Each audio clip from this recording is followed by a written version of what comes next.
வணக்கம்.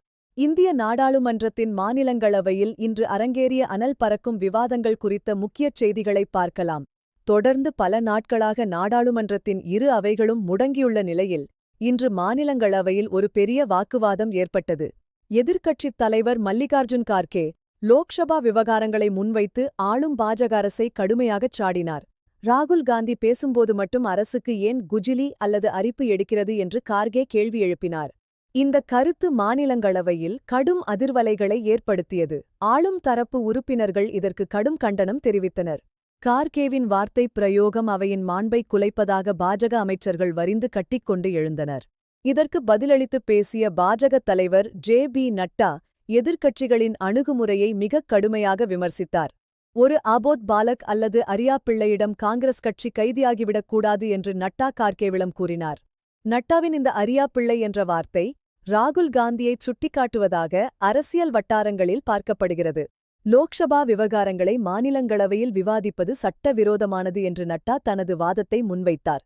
அவைத் தலைவர் உறுப்பினர்களை அமைதி காக்கும்படி கேட்டுக்கொண்ட போதும் விவாதம் முடிவுக்கு வரவில்லை.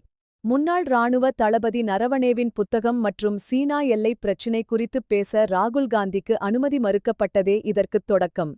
எதிர்க்கட்சித் தலைவர்கள் பேச அனுமதி மறுக்கப்படுவது ஜனநாயகத்திற்கு அழகல்ல என்று கார்கே தொடர்ந்து வலியுறுத்தினார். இந்த மோதலால் அவையின் நேரமும் மக்களின் வரிப்பணமும் வீணாவதாக நடுநிலையாளர்கள் கவலை தெரிவிக்கின்றனர்.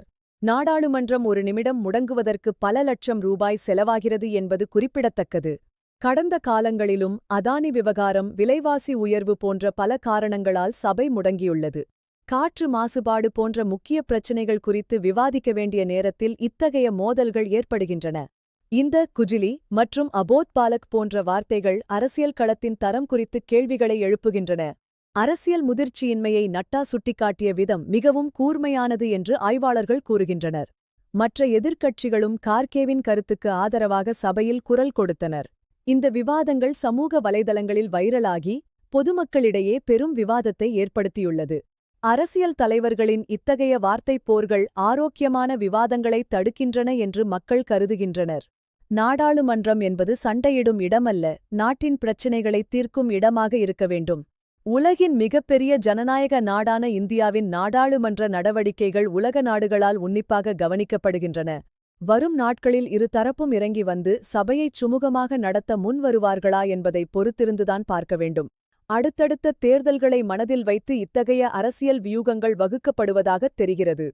மொத்தத்தில் இன்றைய மாநிலங்களவை நிகழ்வுகள் இந்திய அரசியலில் ஒரு முக்கிய மைல்கல்லாக அமைந்துள்ளன. தொடரும் இந்த முட்டுக்கட்டையால் நாட்டின் முக்கியமான சட்ட மசோதாக்கள் தேக்கமடைந்துள்ளன. ஜனநாயகத்தின் தூண்கள் வலுவாக இருக்க வேண்டும் என்பதே அனைவரின் விருப்பம். இது குறித்த உங்கள் கருத்துக்களை பகிருங்கள். மேலும் பல முக்கியச் செய்திகளை உடனுக்குடன் தெரிந்து கொள்ளத் தொடர்ந்து இணைந்திருங்கள். நன்றி, வணக்கம்.